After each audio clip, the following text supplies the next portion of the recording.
Hi there. Today I'm going to discuss succulent propagation because it's such an easy thing to do, even for a beginner gardener. It's so successful, you're going to get a lot of reward from it. So I'm going to discuss three methods: leaf cuttings, stem cuttings, and by pup or offsets. There's a fourth method, of course, and that would be by seeds, but a typical home gardener typically won't grow succulents from seeds, so I'm not going to go into that. That's primarily used for cactus growing or solitary growth habits, such as spiral aloes who don't produce offsets or stems. So let's first talk about seeds. Let's first talk about leaf cuttings and how easy that is to accomplish. All you need to do is choose a plant with a juicy leaf, such as these sedums. They have a lot of water content. Or this graptopetalum as well, lots of water in the leaves, or this echeveria as well. And how do you know if it's a good candidate for a leaf cutting? Well, if you take the leaf and it's nice and plump and you twist it and it doesn't have any damage, visible damage to the end, then that's more than likely a viable cutting. And the same goes for this graptoveria. You just twist it off. Take a look at it. It's a very clean end, so it'll probably more than likely grow roots. The same with this sedum. Very easy. The next step after you do this is to simply place it on top of some soil, and such as this tray right here is where I've propagated a lot by leaf cuttings. So all you simply do is lay it on top, moisten it with some water, keep it a little moister than it is now, and put it in part shade. Don't leave it in hot sun because that will dry up the leaves before they start making roots.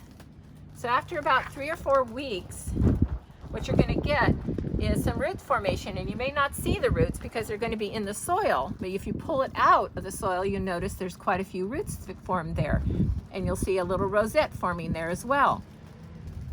After a few more weeks, you're going to have a larger rosette such as this, and this leaf, as you can see, is shriveling away. And then give it 3 or 4 more weeks later and you've got little rosettes that have formed. So that's an easy way to start a new plant. And what's an advantage of starting plants by leaves? Well, you can get many more plants out of one plant if you use leaves versus stems. For instance, in this case, with this echeveria, I might get 50 plants out of this if I counted all the leaves. But if I use stem cuttings, I'm only going to get 7 or 8 because that's how many stems I've got here. So it all depends on how many plants you have around and what you can afford to use as cuttings. And also keep in mind that when you propagate by seeds, it's going to take twice as long, maybe 3 or 4 times longer, to get a good sized plant from a leaf cutting versus a stem cutting. So you have to be patient if you're going to go use leaves. And so if you want to speed up the process, then do it by stem cutting. And these as well, these can be stem cut as well instead of using the leaves. Just simply break it off or cut it. You can also cut it with a sharp object. It doesn't really matter how clean the cut is in this case.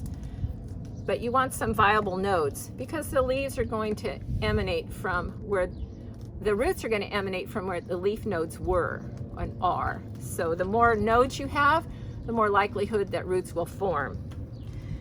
When there's a big distance between the leaf, then there will be formation of roots regardless, because they used to have, you can tell there's little nodes along the side of this stem as well. So this is a good one that will form roots easily.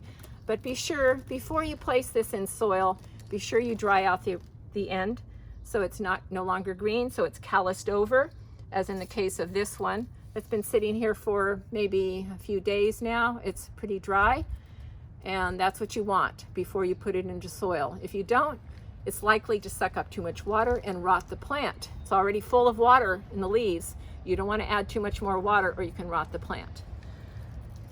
So it's a simple process from here. You make your cuttings and you prepare your soil And when I prepare soil, I usually make a light mixture, and I add pumice, maybe 1/4 pumice to 3 parts of a good quality soil to lighten it up and add air space to it so it doesn't get too wet and rot the plant, especially in the midwinter if you're trying to do this. It's not a good idea to do it in the midwinter because most of these plants are not growing during that time anyway. The only ones that start growing in the winter are usually the aeoniums like this and these. These tend to grow in late winter, but most of them grow in spring or summer, so that's the time when you want to propagate.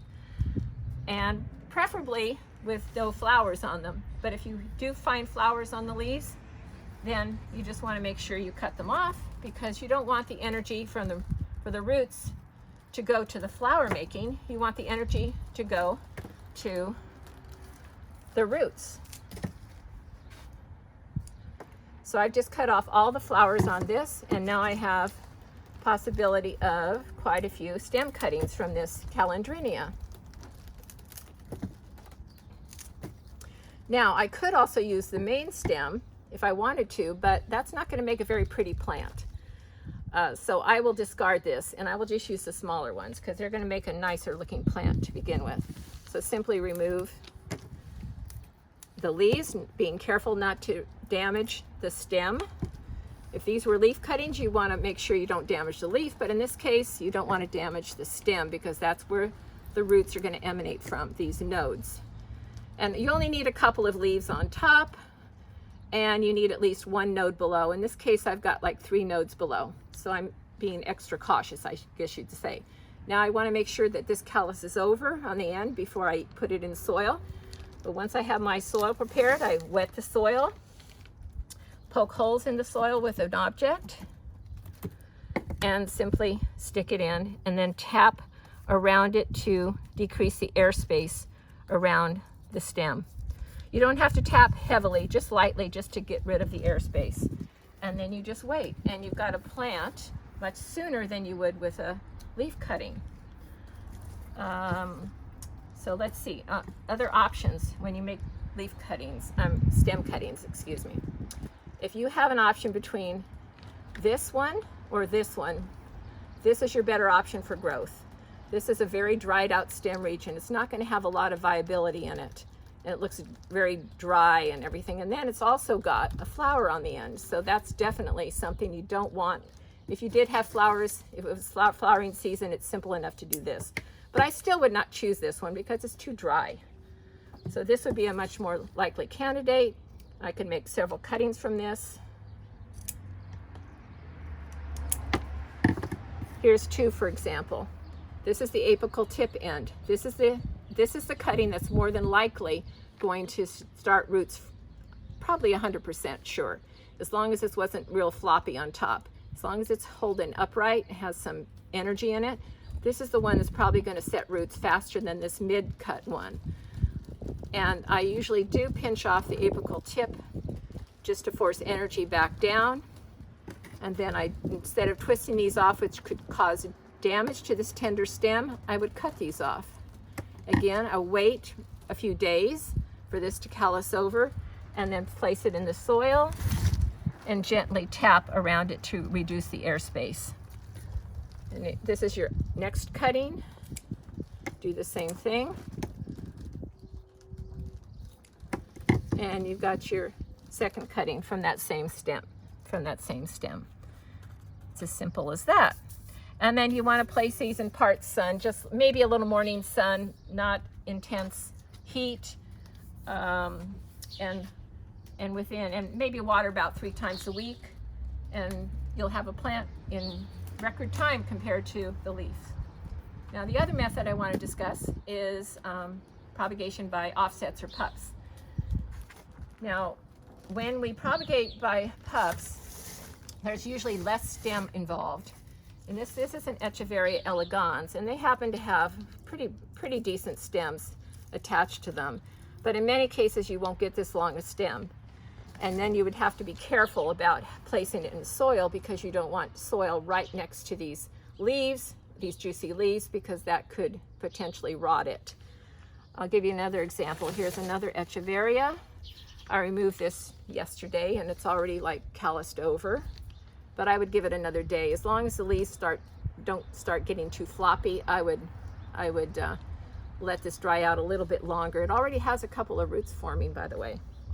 Now to remove the next pup from this one, I would try to cut as close to this mother plant as possible. And then just remove these lower leaves so you have a little bit of stem. You could actually remove more than that if you wanted to, but just be careful not to damage the stem, because that's where the roots will emanate from. And then let that dry out, and be careful again not to have it overly wet next to the leaves. Now aloes are also pup formers, and to separate this, you would want to put on some leather gloves, take it out of the pot, and gently pull it off. And you'll probably have a wound when you do that, because this is a very thick stem, and it will resemble this when it's pulled off. Now, this has been callousing over for a few days, and it's probably ready to go into some soil. But again, you want to be careful about getting it on top of too wet a soil for too long, because the leaves are so close to the end here. Other good candidates for pups would be these sempervivums. They pull off easily, and this is a hen and chick sempervivum, and that's a simple process to do that. And again, you would want to wait a day or two before you put them in soil. And so the other thing I just wanted to mention was that when you water, you know, these you would water a little bit more frequently than you would an established plant with roots. And by the way, if you're seeking cuttings and you get a little cutting like this with roots already, we've got a plant. So you're 100% there if you have roots. And just be careful not to overwater them. I usually water my pots here in Half Moon Bay once a week, and then I let them dry out completely before I water them again. In the winter time, they can get overly wet, so you be careful not to up pot too soon to the next pot size. And if you do have to up pot, go for the next smallest and the next largest, not the giant size pot. Don't give it a lot of soil to sit in for too long, because in the winter we can have days of multiple rain, and you want to make sure that they have a chance to dry out. You can even use a moisture meter like this to help determine whether or not to water. Make sure it says 0 or dry before you water again, and then when you water, make sure it says wet, and then just wait until it dries out again. Okay, I think that's it. Thank you.